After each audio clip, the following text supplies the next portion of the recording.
అర్థమైన కృప ద్వారా మమ్మల్ని సజీవ కింద ఉంచుకున్న విధానాన్ని బట్టి మీకు స్తోత్రములు దేవా.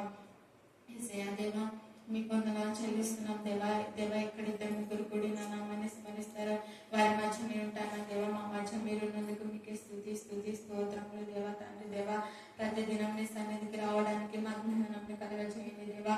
దేవా, మా పనులు ఉన్నప్పటికీ దేవా ప్రతి దినము నీ సన్నిధిలో చేరే కృపను భాగ్యమును మాకు దయచున్నాను. మరొక వ్యక్తులను లయపరచండి దేవా. తండ్రి రాకూడదని విస్తారమైన పనులు పెట్టినప్పటికీ దేవా తండ్రి దేవా నీ సన్నిధికి వేగులు పడి రావడానికి మా జ్ఞానాన్ని దయచేయండి దేవా.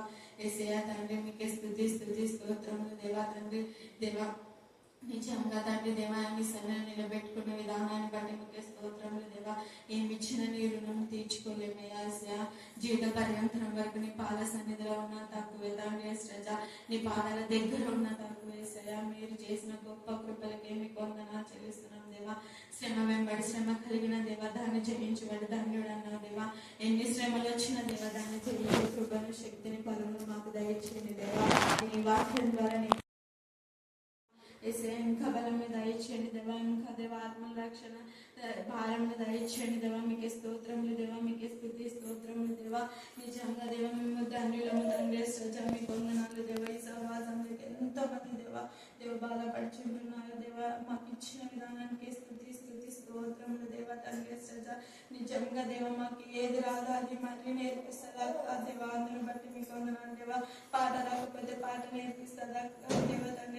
వాక్యం చదవరాకపోతే దేవా వాక్యాన్ని నేర్పిస్తా దేవా. ఎలా చదవాలో దేవా తండ్రి. ప్రతిదీ నేర్చుకుంటున్నాం దేవా. అందుని బట్టి మీకు వందనాలు తండ్రి. యోగ్యత లేని వాళ్ళం దేవా. అయినా మీరు మమ్మల్ని ఎన్నుకుని దేవాని సన్నిధిలో నిలబెట్టుకున్న విధానానికి స్తోత్రములు దేవా. మీకే స్తోత్రములు దేవా. మీకు వందనాలు యేసయ్యా దేవా. మీకే స్తోత్రములు దేవా.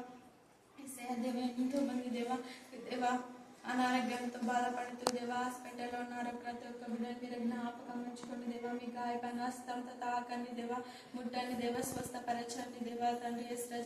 ఎంతో మంది దేవా తండ్రి ప్రయాణం చేస్తున్నారు. వాళ్ళ రాకపోకలేదు మీరే తోడు నీడగా ఉండండి దేవా. యేసయ్యా మీ దేవదూతలు కావాలంచండి దేవా. యేసయ్యా మీ సహాయం దయచేయండి దేవా. యేసయ్యా మీకు స్తోత్రములు దేవా. అదే దేవా తండ్రి 10th ఎగ్జామ్స్ రాస్తున్నాగా మీరే ప్రతి ఒక్క బిడ్డకు జ్ఞానం కలగజేయండి దేవా. ఎవరికైనా జ్ఞానం కొద్దిగా ఎన్నడలో నన్ను అడుగులు నేను ఇస్తానన్నావు దేవా. మీరే జ్ఞానం కలగజేయండి. డాక్టర్ భావనక్క వాళ్ళ కుటుంబాన్ని మీరే జ్ఞాపకం ఉంచుకోండి దేవా. వాళ్ళ కుటుంబంలో ప్రతి ఒక్క సమస్యను తీర్చండి దేవా. ఎంతైనా నమ్మదగిన దేవుడు, ఎంతైనా చాలా అంత దేవుడు, అద్భుతకరుడు, ఆలోచనకర్తవు దేవ, బలవంతుడైన దేవుడు. రిక్వెస్ట్ ఇచ్చారు ప్రతి ఒక్క పేరు రిక్వెస్ట్ మీ నామంలో ఎత్తి పట్టుకుంటున్నాం దేవ. డాక్టర్ ప్రశాంత్ అక్క వాళ్ళ కుటుంబాన్ని కూడా ఆశీర్వదించండి దేవ. వాళ్ళ కుటుంబంలో ఉన్న సమస్యలన్నీ తీర్చండి దేవా తండ్రి. మీకు స్తోత్రములు దేవా. వాళ్ళ కొడుకు వాళ్ళ మ్యారేజ్ ని మీరే దేవా తండ్రి జ్ఞాపకం ఉంచుకోండి దేవా. సమస్తంలో సమకూర్చండి దేవా. మీకు అసాధ్యమైనది ఏది లేదేవా. మీ నామంలో దేవ ప్రతిదీ సమకూర్చమని మొరపెట్టుకుంటున్నాం దేవా. మీకే స్తోత్రములు దేవా. మీకు వందనాలు. చెరుక బిడ్డ మీరు జ్ఞాపకం ఉంచుకోండి దేవా తండ్రి. చిన్న బిడ్డలు తండ్రి దేవ స్కూళ్ళకి వెళ్ళి మరి వచ్చి ఉన్నారు. ఆ బిడ్డలు అపోస్తుల కార్యములు 9వ అధ్యాయము 31 నుంచి 35 వరకు చదువుకుందాం. అపోస్తుల కార్యములు 9వ అధ్యాయము 31 నుంచి 35 వరకు చదువుకుందాం. కావున యూదయ, గలిలయ, సమరయ దేశమంతటా సంఘము క్షేమాభివృద్ధి పొందుచు సమాధానము కలిగి ఉండెను. మరియు ప్రభువునందు భయమును పరిశుద్ధాత్మ ఆదరణయు కలిగి నడుచుకొనుచు విస్తరించుచుండెను. ఆ తరువాత పేతురు సకల ప్రదేశములలో సంచారము చేయుచు లుద్దయలో కాపురమున్న పరిశుద్ధుల యొద్దకు వచ్చెను. అక్కడ పక్షవాయువు కలిగి 8 ఏండ్ల నుండి మంచము పట్టి ఉండిన ఐనయ అను ఒక మనుష్యుని చూచి, పేతురు, ఐనయ, యేసుక్రీస్తు నిన్ను స్వస్థపరచుచున్నాడు. నీవు లేచి నీ పరుపు నీవే పరుచుకొనుమని అతనితో చెప్పగా వెంటనే అతడు లేచెను. లుద్దయలోను షారోనులోను కాపురంనున్న వారందరూ అతన్ని చూచి ప్రభు తట్టు తిరిగిరి. పశుధవాక్యం నుంచి ఆశ్రయించుగాక. Thank you.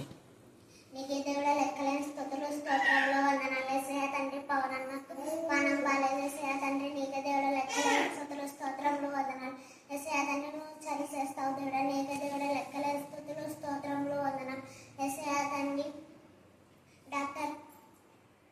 భావనక్కను దీవించండి, ఆశీర్వదించండి. ఏసయ్యా తండ్రి ఆమెకు ట్రాన్స్ఫర్ దయచేయండి. ఏసయ్యా తండ్రి నీకే దేవుడ లెక్కలేని స్తుతులు స్తోత్రములు వందనాలు. ఏసయ్యా తండ్రి నీకే దేవుడ లెక్కలేని స్తుతులు స్తోత్రములు వందనాలు. ఏసయ్యా తండ్రి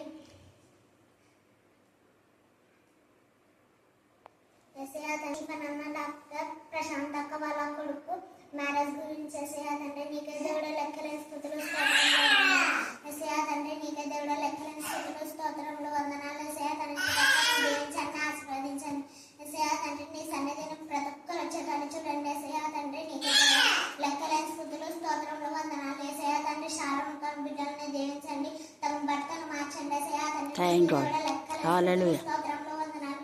ఏసయ్యా తండ్రి సాతాను మా దగ్గర ఉన్నవన్నీ బండ చేసుకుంటాను దేవుడ నీకే దేవుడ లెక్కలేని స్తుతులు స్తోత్రములు వందనాలు. ఏసయ్యా తండ్రి స్తోత్రం. షారోన్ ఒక భర్త త్రాగును మారేస్తాన్ని చూడండి. ఏసయ్యా తండ్రి నీకే దేవుడ లెక్కలేని స్తుతులు స్తోత్రములు వందనాలు. ఏసయ్యా తండ్రి ప్రతి ఒక్క చిన్న బిడ్డను దీవించండి, ఆశీర్వదించండి.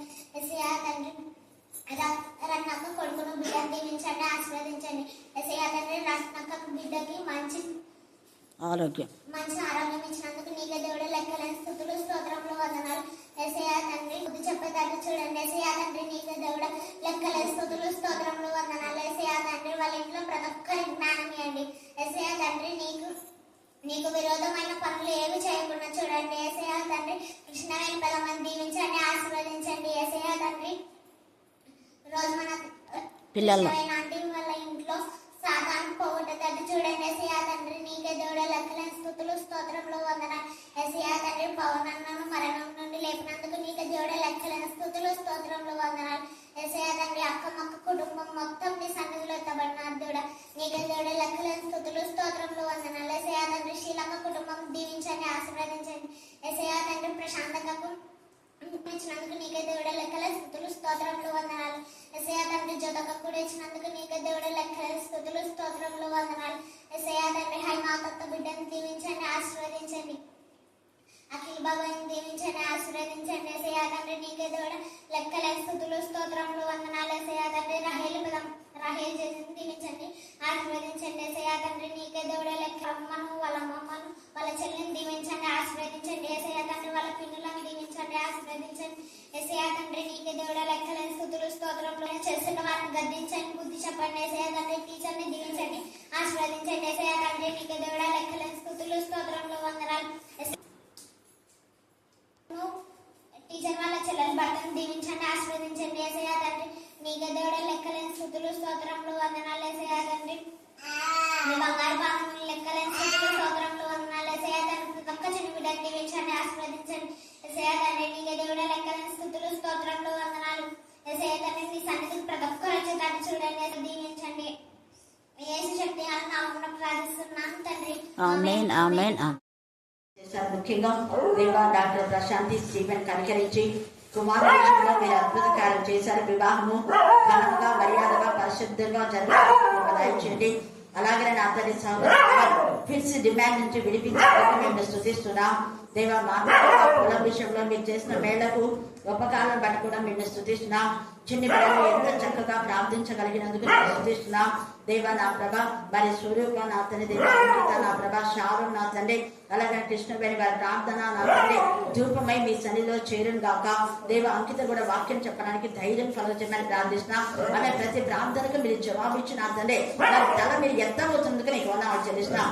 శోధన పైన ఘనమైన విజయాన్ని మీరు దాచమని ప్రార్థిస్తున్నాం. చేసిన మేళ్ళన్నింటిని బట్టి నేను స్తుతించడానికి మీకు దయచేయండి. సాధారణ బంధకాలను కూడా లయపరచమని ప్రార్థిస్తున్నాం. దేవ అర్జిత వారి కుటుంబంతో కూడా మీరు మాట్లాడుతుంది.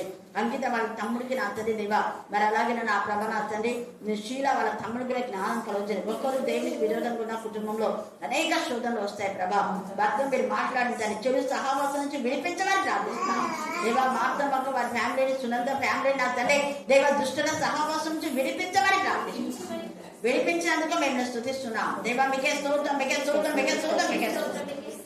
అద్భుత రీతిగా నా తండ్రి దేవా అక్క కుటుంబం నుంచి నా ప్రభా చిన్నను ఎనిషన్ను మీరు ఎంతగా లేవనెత్తారు. అందుకు నీకు ఎంత స్తుతించా కూడా తక్కువే ప్రభా. ఇది మీ ఉచితమైన కృప దేవా. నా తండ్రి మీ ఎందుకు భయభక్తి గల బిడ్డలు ఎప్పుడు ఎన్నడూ మావొస్తండి. బిడ్డలు చిన్నప్పటి నుంచి నీ వాక్యంలో పెంచిన విధానం బట్టి మేము స్తుతిస్తున్నాం దేవా. అలాగే నా ప్రభా ఇక్కడ పిల్లలందరూ కూడా మీ జ్ఞానాత్మతో నింపినండి నిండిపై మహిమపరుచుకుంటారు. దేవ సమస్త మహిమ ఘనత ప్రభావం నీకే ఆరోపిస్తున్న చేస్తున్నా ప్రార్థిస్తున్నాం తండ్రి. ఆమేన్ ఆమేన్ ఆమేన్. తండ్రి అయిన దేవుడు చాలా చోట్ల మనకు నిబంధనలో 10 ఆజ్ఞలు ఇచ్చినాడు. 10 ఆజ్ఞల్లోని సారాంశం ఏంటంటే ఆ 10 ఆజ్ఞలు మనము విని చదివి అర్థం చేసుకొని ఆ ప్రకారం నడిస్తే నిబంధన జనులుగా ఉంటాం. నిబంధన జనులుగా మనం ఎప్పుడున్నామో ఆశీర్వాదం వెంట ఆశీర్వాదం, ఆశీర్వాదం వెంట ఆశీర్వాదం, కొలత లేని జీవితం, ఏది కొలత అనేది ఉండదు, నింపబడిన జీవితం. ఎప్పుడైతే వాళ్ళ ఆజ్ఞను పాటించడం మొదలు పెట్టారో అప్పుడు తండ్రి అనే దేవుడు కూడా అద్భుత రీతిగా తన ఇచ్చిన నిబంధన పలకల మేరకు పగలు మేఘస్తంభంలో రాత్రి అగ్నిస్తంభంలో వాళ్ళను నడిపించాడు. చూసారా? తర్వాత దేవుడు వాళ్ళలో 20 సంవత్సరాల పైబడి చేసినటువంటి తప్పులు మాత్రమే శిక్షించాడు. 20 సంవత్సరాల లోపు ఉన్న వాళ్ళందరినీ క్షమించినాడు. అలాగా వాళ్ళ వస్త్రాలు చినిగిపోలేదు, పాతగిలేదు, కనీసం దానికి దుమ్ము కూడా అంటలేదంట. అలాగే వాళ్ళ చెప్పులు ఏమైపోయలేదు, అరిగిపోలేదు. అంటే 40 సంవత్సరాలుగా వాళ్ళు అక్కడి నుంచి ప్రయాణం చేస్తుంటే అక్కడ 1 సంవత్సరం ఉన్న పిల్లోడు 40 సంవత్సరాలు అయ్యేసరికి వాడు ఎదుగుతాడా ఎదగడా? మరి ఎదిగినప్పుడు చెప్పులు కూడా ఏమైపోయినాయి? అది వీళ్ళు పెరుగుతుంటే చెప్పులు కూడా పెరుగుతున్నాయి. వారికి సంవత్సరం పిల్లలకి చొక్కా, చిన్న చొక్కా కొట్టి 50 రూపాయల చొక్కా మనం చిన్నపిల్లలకి వేస్తాం కదా. మరి 40 ఏళ్ళలోకి 50 రూపాయల చొక్కా వేస్తారా? మనకి 500 అన్న. చిన్నపిల్లలకి 50 అయితే పెద్దోళ్ళకి 500. ఇప్పుడున్న చొక్కాల రేటు ప్రకారం. మరి అయితే అక్కడ దేవుడు ఎంత అద్భుతంగా, వాళ్ళు డబ్బు పెట్టి కొనలేదు కానీ వాళ్ళు వేసుకున్న వాటినే దేవుడు పెంచుతున్న. వాళ్ళ శరీరం పెరుగుతుంటే వాళ్ళ యొక్క శరీరం అంటే దేవుడి దయందు, మనుషుల దయందు, జ్ఞానం ఎందు, వయసు ఎందు వాళ్ళు ఎదుగుతున్నారు. వాళ్ళు ఎదిగే కొలది విస్తరిస్తున్నారు. అంటే వాళ్ళ వస్త్రాలు కూడా అలాగనే అయిపోతున్నాయి. చూసారా ఎంత గొప్ప అద్భుతం! ఎక్కడ ప్రపంచంలో దేవతలు అనబడేటటువంటి వాళ్ళు, గ్రంథాలు అనబడేటువంటి గ్రంథాలలో ఏ గ్రంథాలలో ఈ విధమైనటువంటి అద్భుత కార్యముల గురించి వ్రాయబడిందా? లేదు. ఏ గ్రంథాల, మత గ్రంథాలు ఎన్నంత తీసుకోండి, ఆ గ్రంథాలు ఎక్కడ కూడా వాళ్ళు వేసుకున్నటువంటి వస్త్రాలు, వాళ్ళు వేసుకున్న చెప్పులు 40 సంవత్సరాల వరకు అవి పాతగిలకుండా అలాగే ఎదుగుతూ వచ్చినాయి, అవి పెరుగుతూ వచ్చినాయి అన్నది లేఖన ఆధారం లేదు. కానీ మన బైబిల్ గ్రంథము లేఖన ఆధారాలు. వాళ్ళ 40 సంవత్సరాలు ఎక్కడ కొట్లు లేవు, ఎక్కడ కొనుక్కోలేదు. ఎంత అద్భుతం! పాతగిల వాక్యంలో తేటగా రాశారు. మనకి ఇప్పుడు ఎవరైనా చెప్పడం టైం లేదు కాబట్టి. అలాగనే కొత్త నిబంధనలో కూడా యేసయ్య ఏమని చెప్పాడంటే, మీరు పట్టణంలో నిలిచి ఉండి నా కోసమై మీరు ఏం చేయాలా? పై నుంచి శక్తి పొందే వరకు ఎక్కడ నిల్చుండాలా? గట్టిగా చెప్పాలి అందరు, గట్టిగా. పై నుంచి శక్తి పొందే వరకు పట్టణంలో ఉండాలి. శక్తి పొందిన తర్వాత చెప్పండి ఏం చేయాలి? అది గాడ్ చూస్తున్నా. పరిశుద్ధాత్మ శక్తితో నింపబడితే పట్టణంలో కాదు, భూది గంధంలో. అంటే పల్లెకు వెళ్ళాలా, మారుమూల గ్రామాలకు వెళ్ళాలా, నదీ తీరానికి, అడవుల్లో, అరణ్యాల్లో, ద్వీపకల్పంలో, భూయల్లో, ఇక్కడంతా వెళ్ళి వాక్యం చెప్పాలి. అలాగే చెప్పారు వీళ్ళు. మారుమూల గ్రామాల్లో, చిన్న చిన్న ఇళ్లలో. కానీ ఇప్పుడు స్టేజ్ మీద ఉన్న స్పీకర్స్ చిన్న ఊరికి గుడిపాలకు వచ్చి వాక్యం చెప్పినట్టు చెప్తారా? గుడిపాలు వాళ్ళకి ఎందుకు? ఈ యొక్క కల్వరి టెంపుల్కు అందరు 10,000 ఎంతెంతో పడతారు. ఉదాహరణకు శాలం కట్టింది అనుకో, ఆమె నేను కట్లేదు ఇచ్చాడు. ఒకవేళ కట్టింది, మా పిల్లల బర్త్డే ఉంది సార్ 16వ తేదీ, మాకు వచ్చి వాక్యం చెప్పాలని చెప్తాడా? అటోళ్ళకి స్పాన్సర్ చేస్తుంటారు. ఉద్యోగం దేవుడు అవన్నీ చూస్తుంటాడు. నీకోసమే కన్నీరు కాల్చి ప్రార్థించే వాళ్ళ దగ్గర నీ బ్లెస్సింగ్స్ ఉంటాయి. ముక్కు ముఖం తెలియని వాళ్ళ దగ్గర నీ డబ్బులు వెచ్చిస్తే దాని ద్వారా నేను మళ్ళీ ఓపెన్గా చెప్తున్నా, నీ 10,000 ఏడాగా బ్లెస్సింగ్ కానే కావచ్చు. ఎందుకు కావు అంటే నువ్వు విత్తింది ఎక్కడ ఉన్నావు, ఎక్కడ విత్తావు.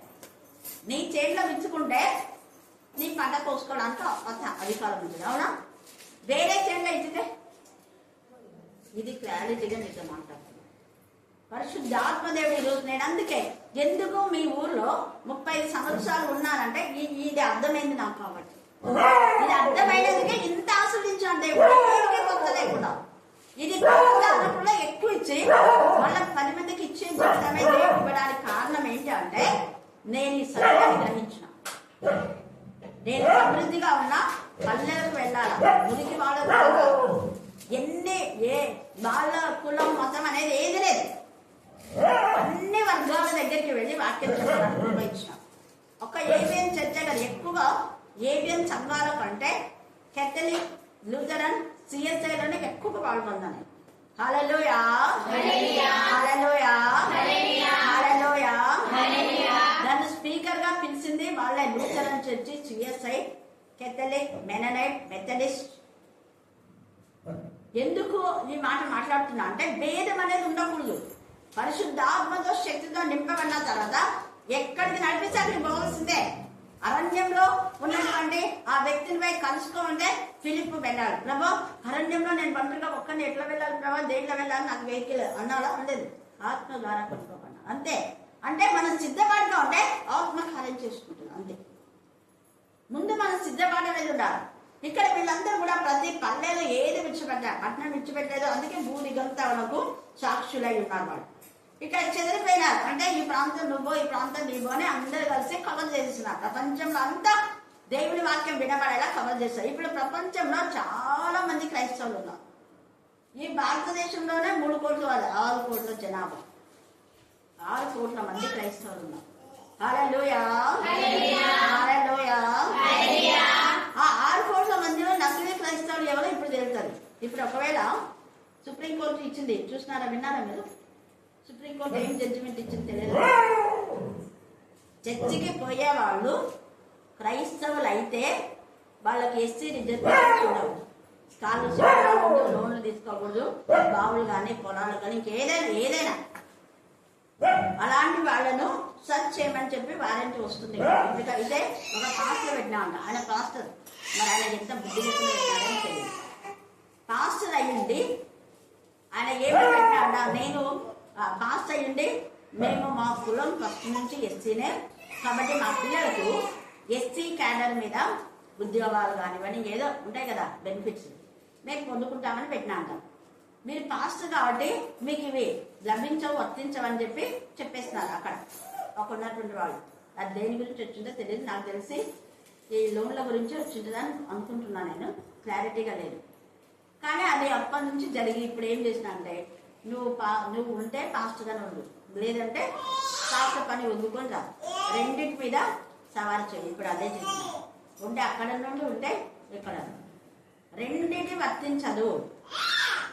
మళ్ళీ ఇంకొక క్యాడర్ ఇచ్చిన వాళ్ళు అంటే సిక్కు వాళ్ళు, బౌద్ధ, జైన్ ఏదో కొన్ని ఇచ్చినాడు, ఒక 2-3 వాళ్ళకైతే వర్తిస్తుంది అన్నారు. ఎందుకు వాళ్ళకు వర్తిస్తుంది అని అన్నారంటే నాకు తెలిసి మిషనరీస్ మన దగ్గరికి వచ్చినారు, అప్పుడంతా మన వాళ్ళే క్రిస్టియన్స్ ఉన్నారు కదా. ఈ సిక్కు, జైన వీళ్ళ దగ్గరికి పోవడం తక్కువ, అందుకని చెప్పినారేమో తెలియదు, కొన్ని చెప్తున్నారు. ఇక్కడ ఇలాగ ఎన్ని ప్రదేశాల్లో ఈ యొక్క శిష్యులంతా కూడా చెదిరిపోయి అనేకులను ప్రభు కోసం సంపాదిస్తున్నారు. అప్పుడు ఏమైపోయిందంటే ఎక్కడెక్కడ వెళ్ళాలి, ఇక్కడనే తేటగా ఉంది. యూదయ, గలిలయ, సమరయ. సమరయ ప్రాంతంలో అందరు ఎవరుంటారు చెప్పండి, కరెక్ట్ చెప్తున్నారు. సమరయ ప్రాంతంలో ఎవరుంటారు? ఇంకా అన్నిలు. సమరయ అంటే అన్ని రాదు కదా. కొంతమంది మారినారు, యేసు ప్రభు ఆయన మార్చినప్పుడు కొందరు మారినారు. ఇంకా చాలా మంది మారవాళ్ళు ఉంటారు కదా, అక్కడికి వెళ్ళారు. మొదట సమరయ దగ్గరికి వెళ్లకుండా మీరు నశించిన యూదుల యొద్దకే గానీ సమరయుల దగ్గరికి వెళ్ళొద్దు అని చెప్పాడు యేసు ఫస్ట్ లో. ఆయన పునరుద్ధారణ అయిన తర్వాత భూదిగంతాలకు వెళ్ళమన్నారు. అది సమరయ గానీ, అది అన్యులు గానీ, సిక్కు గానీ, బౌద్ధ, జైన ఏదన్నా కానీ అలాగనే వీళ్ళు వెళ్ళారు. ఇక్కడ అందుకనే ఇంకా ఏ భేదం లేదనమాట. గలతీ 3:27 చదవండి. గలతీ 3:27 ప్రకారము వీరు అన్ని ప్రాంతములలో ప్రభును ప్రకటిస్తూ ఉన్నారు. భేదం ఏం లేదు. అది దైవజనుల యొక్క లక్షణం. ఇప్పుడున్నటువంటి బోధకులు వాళ్ళ కులం ఏ కులం అని అడిగితే బోధకులమా లేకపోతే బాధ కులమా? ఏ కులం అని ప్రశ్నిస్తే వాళ్ళు ఏం చెప్తారు? కొంతమంది బోధ కులం అన్నారనుకో, వాళ్ళు నిజంగా బోధ చేసేవాళ్ళే. బాధ కులం అంటే బోధ కులం అని పెట్టుకొని బాధ కులమై ఆత్మలను బాధించేటటువంటి వాళ్ళు బాధా కులం. బోధా కులం అంటే అనేకులను వాళ్ళు బోధకుల ఇల్లి అనేకులను ప్రభులోకి నడిపించేటువంటి కులం. మీది ఏ కులం అని అడిగితే నాకే కులం లేదు, నేను బోధ కులం అంటాను. అవునా కాదు? నాకు కులం ఏం లేదు, నేను బోధ కులం. ఎవరికైనా బోధ కులం. మా కులం బోధ, మాకు దేవుడు ఇచ్చింది బోధ చేయడం. చాలా మంది బోధ కులం అని చెప్పి బాధా కులంగా అయిపోయి ఆత్మలను ఎనగకుండా, ఆత్మలో వాక్యం చెప్పకుండా, ప్రార్థన చేయకుండా బాధా కులంలో ఉన్నాం. అలాంటి వాళ్లకు దేవుడి క్షేమాభివృద్ధి కలగచేయడు. ఇక్కడైతే ఎంత చక్కగా ఈ యొక్క గలతీల రాస్తాడు 3వ అధ్యాయంలో. తేడా ఏం లేదంటున్నాడు. చదవండి. అది క్రీస్తులోనికి బాప్తిసం పొందిన మీరందరూ అన్నాడు. ఒక్కొక్కడ అపోస్తులు అన్నారా? లేదు. ఎవరు బాప్తిసం అందరు, ఇంకా అందరు, స్త్రీ అని పురుషుని ఎవరు, అందరు మీరందరూ క్రీస్తును ధరించుకున్నారు. కాబట్టి కులం మొత్తం లేదు. తేడాగా మాట్లాడుతున్నాడు. ఇది మతం అనేది కాదు. మీరు ధరించుకుంటే క్రీస్తు, మీరు వచ్చిందే క్రీస్తు వంశావళిలోకి. క్రీస్తును ధరించుకున్నాం. ఇందులో యూదులని అంటే యూదా మతం ఉంటే యూదా మతం పోయిందంతే. యూదులైనా మేము క్రీస్తుకు చెందిన వారని అపోస్తులు చెప్తున్నాను. నేను క్రీస్తులు పోలినా, మీరు కూడా దాన్ని పోలినట్టున్నాను. నేను యూదులని అప్పుడే, ఒకప్పుడు యూదులు అన్నాడు, కానీ ఇప్పుడైతే క్రీస్తుకు చెందిన వారని అన్నాడు. గ్రీసు దేశస్థుడనియు దాసుడనియు స్వతంత్రుడనియు పురుషుడనియు స్త్రీ అనియు లేదు, యేసుక్రీస్తునందు మీరందరూ ఏక ఒక్కటే, భేదాలు. అందుకని దైవజనులకు భేదాలు ఉండకూడదు. పల్లెనా పట్టణమా, వాళ్ళు ఏ మతం, ఏ కులం మతాలు అస్సలు లేవు యేసయ్యకు. చాలా మంది అంటారు అయితే క్రైస్తవులలో కులం లేదంటే లేదు. ఎక్కడుంది కులం? క్రీస్తుకు చెందిన వారం అంతే. అంటే ఆయన మార్గంలో నడిచేవాళ్ళం. యేసయ్య మతాన్ని బోధించలేదు, యేసయ్య కులాన్ని బోధించలేదు. నువ్వు యూదులైనా కూడా యూదా మతంను అవలంబించమని మనం ఎస్తేర్లో చూస్తాం. యూదా మతంను అప్పుడు అవలంబించారు. కానీ అప్పుడు అవలంబించినటువంటి ఈ యొక్క యూదులు మారిన తర్వాత మేము యూదులమని చెప్పండి, క్రీస్తుకు చెందినవా. పౌలు తేటగా చెప్పాడు కదా, నేను క్రీస్తు పోలిన ప్రకారం మీరు కూడా నన్ను పోలి నడుచుకోండి. క్రీస్తు కొరకే నేను బ్రతుకుతా, మతం కోసం బ్రతుక. నేను క్రీస్తు అంటే వాక్యం, వాక్యం చెప్పడం, వాక్యం వినడం, వాక్యం ధ్యానించడం, వాక్యం ద్వారా అనేకులను ప్రభులోకి నడిపించి క్షేమ అభివృద్ధి కలగచేయడం. అదే మా మతం, అదే మా కులం, అదే మా ధ్యేయం. మతం కాదు, అది మార్గం. అది చదవండి. ఇక్కడ మొదటిగా సంబంధులైతే ఆ పక్షమందు అబ్రహాము యొక్క సంతానమై ఉండి వాగ్దాన ప్రకారము వారసులై ఉన్నారు. వాగ్దాన ప్రకారం వారసులు అక్కడ ఎలా ఉన్నారు? అబ్రహాము అంటే పాత నిబంధన ఆదికాండం నుంచి మరి యేసయ్య చనిపోయే వరకు అబ్రహాము సంతతి వాగ్దానము ద్వారా దేవుని పిల్లల ఇస్తున్నారు. ఇప్పుడు కొత్త నిబంధనలో మొత్తం 12 గోత్రాలు అన్ని పోయినాయి.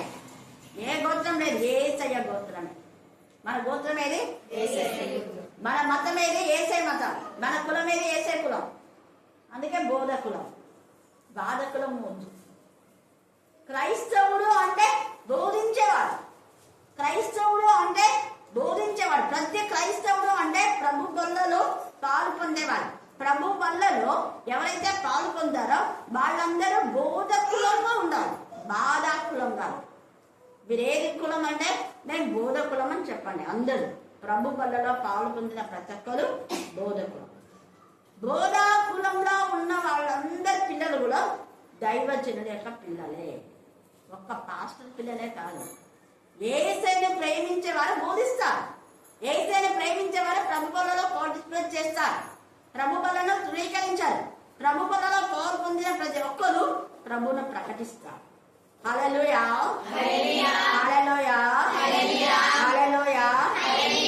కాబట్టి మనం దోషం కాకుండా నిర్దోషులుగా ఉండాలి అంటే ఇక్కడ యూదయ, గలిలయ, సమరయ అనే దేశంలో అందంతగా సంఘము క్షేమాభివృద్ధి నొందుచు సమాధానం. క్షేమము అభివృద్ధి ఎప్పుడైతే వస్తుందో సమాధానం వస్తుంది.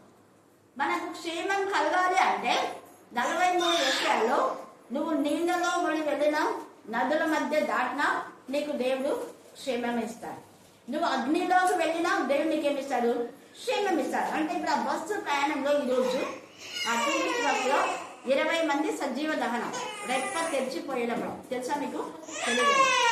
మార్కపూర్ అదే వచ్చేటటువంటి బస్సు. దానిలో ఒక క్రైస్తవులు కూడా 2 ఉన్నారు, బెంజమిన్ అని, ఇంకొక ఆయనకి 2 పేర్లు చెప్తున్నారు. ఈ సమయం ముందు మనం ఎలాగున్నాం, కానీ ఆ చనిపోయిన వాళ్ళు పాపం చేశారు అనడానికి లేదు. వాళ్ళు ఆత్మీయంగా ఉంటే ప్రభుత్వం అదే అక్కడ. అలాగా చనిపోయిన వాళ్ళు ఎలాంటి వాళ్ళు అనేది మనకు సంబంధం లేదు. కానీ దేవుడు ఇవి ఎందుకు జరిగిస్తున్నారంటే మనం అలర్ట్గా ఉండాలి. అర్థమైనా? మనం ఎప్పుడు ఎక్కడికి వెళ్ళాలనో తెలియదు, ఎక్కడికి ఎప్పుడు ఏం జరుగుతుందో తెలియదు. తెలియని పరిస్థితిలో మనం ఉన్నాం కాబట్టి బస్సులో ప్రయాణం చేస్తే ఎక్కడున్నా ప్రభుతో మనం ఉంటే ప్రభుతోనే ఎత్తపడతాం. అది బస్సు యాక్సిడెంట్ కానీ సముద్రం బుక్కన కానీ ఏదైనా కాదు. వాళ్ళు అనుకున్నారా ఆ సమయం వరకు చచ్చిపోతామని బాగా నిద్రిస్తున్నారు, నిద్రలోనే కాలిపోయినారు. అది మనుషులు కూడా గుర్తించలేని విధానం. వాళ్ళు ఎవరని కూడా ఐడెంటిఫై చేసుకోలేదు. ఆ శవం ఎవరి శవం అని కూడా తెలియదు. కాకపోతే పేర్లు మాత్రం ఉన్నాయి. పేర్లు నమోదు చేస్తారు కదా, అది వాళ్ళ భక్తులు నమోదు చేస్తారు కాబట్టి పేర్లు ఒక్కటి ఉన్నాయి. ఆ శవాలలో ఎవరి శవం ఏదని ఎవ్వరు గుర్తించడానికే వీలు లేదు. ఇంత బాధాకరమైన విషయం ముందే చెప్పారు. వాళ్ళు నిలిచున్న చోటనే వాళ్ళు కుళ్ళిపోతారంటే ఇదే మరి. నిలిచి ఉన్న చోట లేదా పడుకున్న చోట. అందుకే ఆ స్థితి రాకముందే మనం ప్రభువులో క్షేమాభివృద్ధి కలిగి ఉండాలి. అదే మరి ఎర్ర సముద్రంలో తన ప్రజలను దేవుడు కాపాడినాడు కదా. మరి అదే ఎర్ర సముద్రంలో ఫరో వాళ్ళు ఏం చేస్తున్నారు? ఫరో సైన్యం చచ్చిపోయారు. అంటే దేవుడు తన పిల్లలను కాపాడడానికి ఇక్కడ భక్తులను నాశనం చేస్తాడు. వాక్యం ఉంది, భక్తిహీనులను ఆయన నాశనం చేస్తాడు. ఎందుకు చేస్తాడు? తన బిడ్డలను కాపాడడం కోసం, యథార్థవంతులను కాపాడడం కోసం. మరి దుర్జనులను నాశనం చేస్తాడు, నాశనం పుత్రులు నాశనం చేస్తాడు దేవుడు. వాక్యంలో తేలిగా ఉంది, సామెతల్లో ఉంది అమ్మ తేట. కాబట్టి ఈ సమయంలో మనం ఎలాంటి పరిస్థితిలో ఉన్నాం? క్షేమాభివృద్ధి పొందుతున్నామా? నాశన పుత్రులు నశించరా అనే విధానంలో మన కుటుంబాలు ఉన్నాయా? క్షేమాభివృద్ధి ఎప్పుడైతే వచ్చిందో అప్పుడు ఆటోమేటిక్గా సమాధానం వస్తుంది. అవునా కదా? క్షేమంగా ఉన్న ఇంట్లో సమాధానం ఉంటుందా ఉండదా? చెప్పాలి గట్టి. వాళ్ళు ఏమంత చిన్నగా క్షేమంగా ఉన్న ఇంట్లో సమాధానం ఉంటుందా? ఉంటుంది. సమాధానం ఉన్న ఇంట్లో క్షేమాభివృద్ధి ఉంటుందా? దీనిలో చూసుకోవాలి. సమాధానం కర్త యేసయ్య.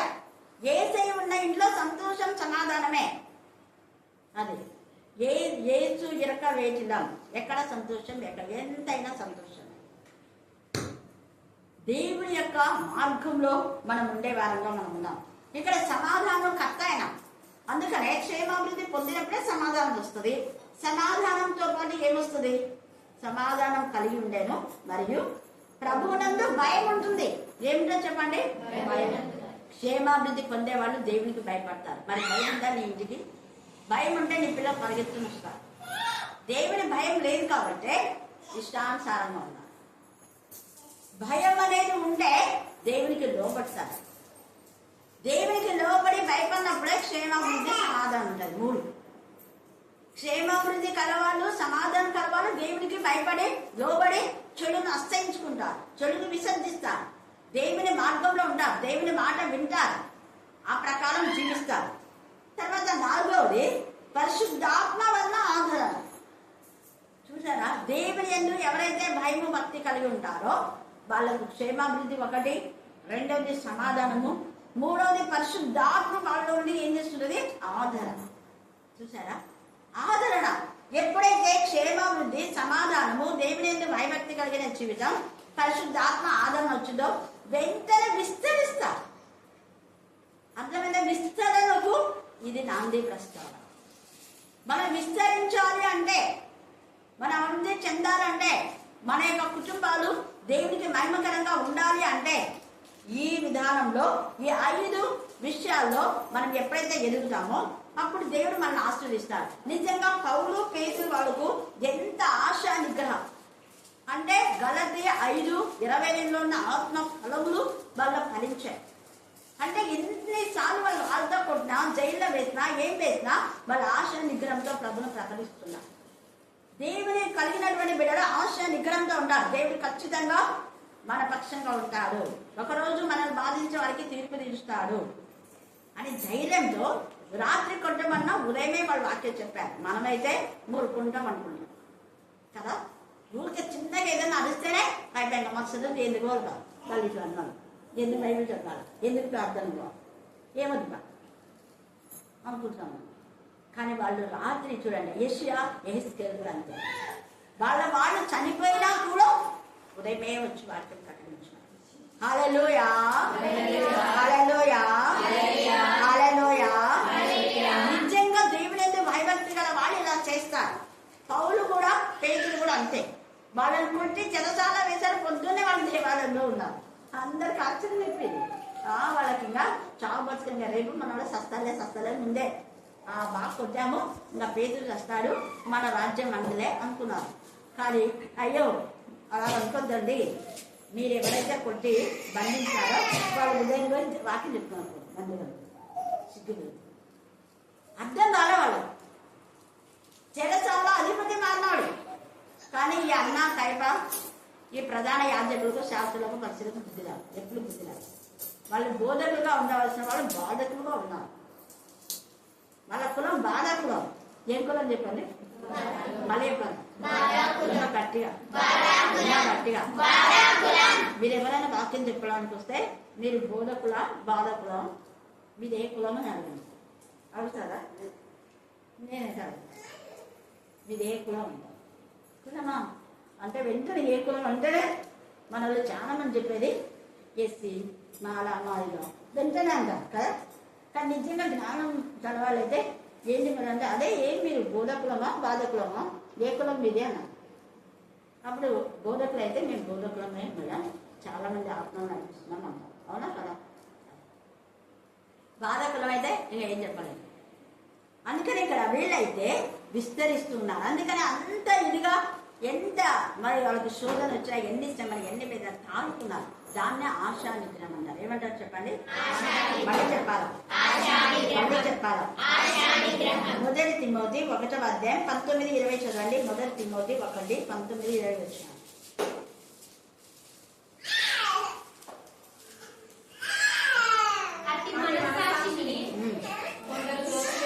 మనసాక్షి వాళ్ళని గర్జించిన వాడు తోసేస్తుంటారు. దేవుడు చేసిన మేడను మర్చిపోయి మనసాక్షిని తోసివేసి విశ్వాస గోడ బద్దలైపోయినట్లు చెడి ఉన్నారు. వాళ్ళు చెడిపోయిన మనసు కలవాలి. 20 వచ్చింది కదా, 19-22 చదివావా? వారిలో అలెగ్జాండ్రియా కంటే అది రుమోనయ్యును అలెగ్జాండ్రియా అనేవాడు విశ్వాస ఘాతకులు. అపోస్తలుల ద్వారా మేలు పొందుకొని విశ్వాస ఘాతకులై వేరే వేరే చోట వాళ్ళు వాక్య పరిచయం వెళ్తున్నారు. అందుకనే వాళ్ళు విశ్వాస గోడ బద్దలైపోయినట్టు వాళ్ళ భక్తులు ఉన్నాయి.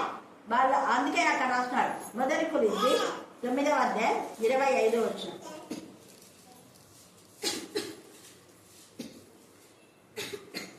మొదటి కొరింథీ మరియు పందెమందు పోరాడు ప్రతివాడు అన్ని విషయములందు మితముగా ఉండును. మితముగా పందెమందు పోరాడు మితంగా ఉంటాడు.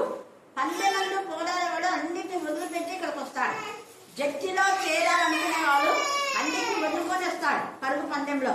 అలాగనే సైన్యంలో చేరేవాడు తల్లిదండ్రులు అందరినీ వదిలిపెట్టి వాళ్ళ నియమ ప్రకారం చేస్తేనే వాడు సైనికుడు. అవునా?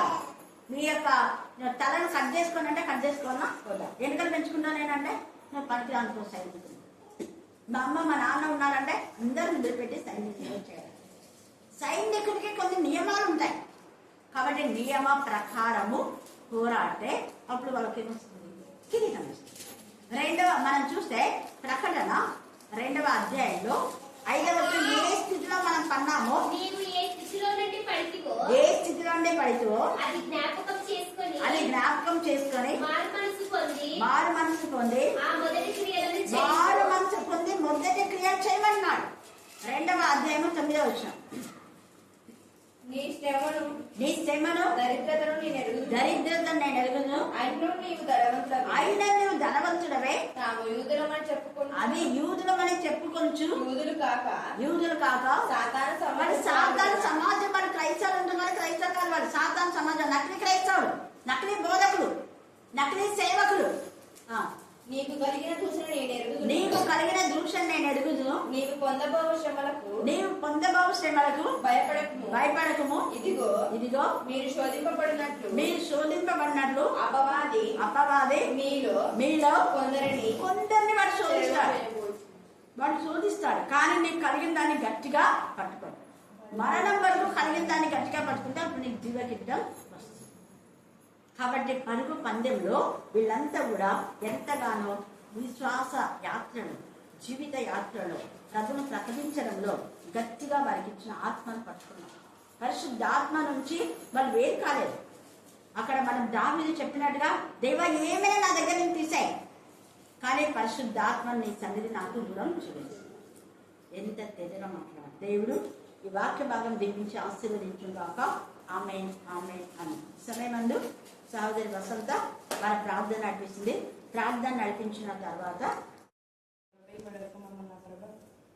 కాచి కాపాడారు అందరి బట్టి నీకే స్థుతులు స్తోత్రములు ప్రభా.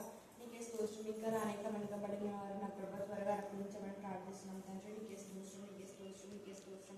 Bus accident.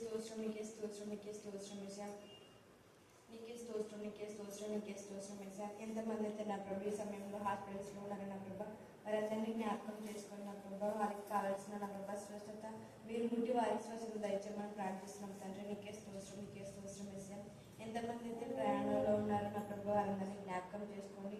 వారి నా ప్రభా వెళ్ళిన వాళ్ళ రాకపోకల ఎందుకు కూడా మీరే తోడు నెడుగా ఉన్నాయి నా ప్రభా. వాళ్ళ గమ్య స్తంభాలకు చేర్చమని ప్రార్థిస్తున్నాం తండ్రి. నీకే స్తోత్రం వేసాం. మాకు నా ప్రభా జ్ఞానం తెచ్చిన ప్రభా నీకే స్తోత్రం వేసి అడుగులు మీకు ఇవ్వబడను, వెదుగులు దొరుకుతుందని నా ప్రభా అవునేసా. నీకే స్తోత్రం వేసాం. మాకైతే జ్ఞానం కలుగా ఉంది నా ప్రభా, జ్ఞానం తెచ్చిన ప్రభా అవునేసా. మీ నుండి వచ్చి జ్ఞానం దయచేయి నా ప్రభా. నీకే స్తోత్రం వేసాం. అవును నా ప్రభా మీ జ్ఞానం నా ప్రభా మీ నుండి వచ్చి జ్ఞానం సులువుగా లోబడి నా ప్రభా అవునేసా. నీకే స్తోత్రం వేసాం. అవునేసా నీకే స్తోత్రం. ఆలోచనకర్త స్తోత్రం, అద్భుతకరుడా స్తోత్రం, ఆలోచనకర్త నీకే స్తోత్రం వేసాం. సమాధానకర్త అధిపతి నీకే స్తోత్రం. నీ ఆ ప్రభ జ్ఞాపకం చేసుకున్న ప్రభా నీకే స్తోత్రం వేసాం. ఇక్కడికి వచ్చిన ప్రతి ఒక్క బిడ్డను కూడా జ్ఞాపకం చేసుకున్న ప్రభా వారి అవసరం తీర్చమని ప్రార్థిస్తున్నాం తండ్రి. నీకే స్తోత్రం ప్రభా. నీకే స్తోత్రం. వాటిని జరిగించమని ప్రార్థిస్తున్నాం తండ్రి. నీకే స్తోత్రం వేసాం. నా ప్రభా 10th క్లాస్ వాళ్ళ ఎగ్జామ్స్ రాస్తుండగా వారిని మీరు జ్ఞాపకం చేసుకున్న ప్రభా వారికి నా ప్రభా మంచి ఆన్సర్స్ దయచేయమని ప్రార్థిస్తున్నాం. ఇప్పటి వరకు నా ప్రభా మీరు చాలా బాగా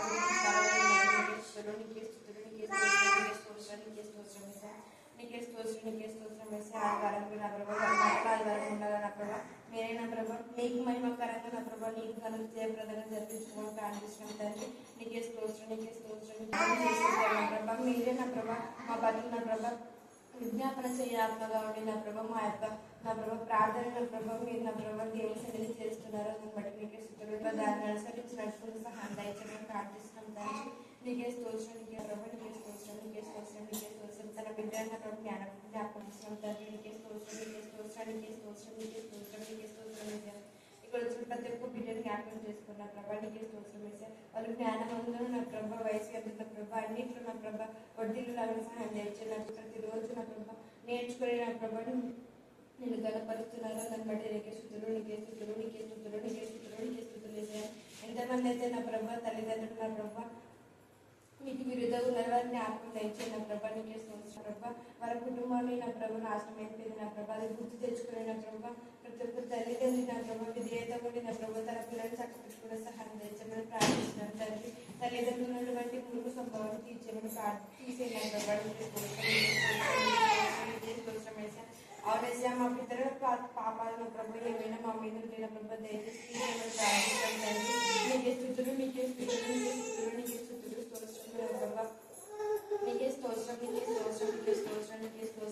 ఎంతమంది అయితే నా ప్రభా నేను ఎరగకున్నారో నా ప్రభా వారందరినీ మార్చిన ప్రభా నీ వైపు తిప్పుకోండి నా ప్రభా. ఇంకా ఎక్కడికెక్కడ వెళ్ళాలో నా ప్రభా నీ చిత్తం అయితే అక్కడికి నడిపించమని ప్రార్థిస్తున్నాను తండ్రి. నీకే స్తోత్రం, నీకే స్తోత్రం, నీకే స్తోత్రం నిజం. నీకు వేరుగా ఉండి మేము ఏం చేయలేము నా ప్రభా. నీకే స్తోత్రం, నీకే స్తోత్రం, నీకే స్తోత్రం. అది తెలుసుకుని నా ప్రభా నీకు లోబడి సహాయం దయచేయమని ప్రార్థిస్తున్నాం తండ్రి. నీకే స్తోత్రం, నీకే ప్రార్థిస్తున్నాం తండ్రి. నీకే స్తోత్రం, నీకే స్తోత్రం, నీకే స్తోత్రం.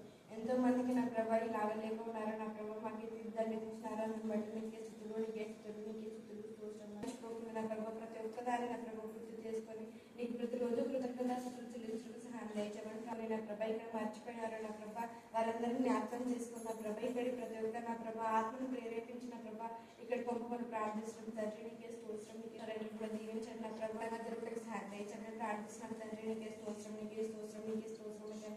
ఇక్కడ రోజు ప్రతి ఒక్క దారిలో కూడా నా ప్రభా తనకు అర్థం కాకపోయినా నా ప్రభా నీ గంధాన్ని చదువుతున్నాను నా ప్రభా. నీకే స్తోత్రం, నీకే స్తోత్రం. ఆ విధంగా నా ప్రభా మేము టైం వేస్ట్ చేసుకోకుండా నా ప్రభా నేను స్తుతించడం ధ్యానించడం సహాయం దయచేయమని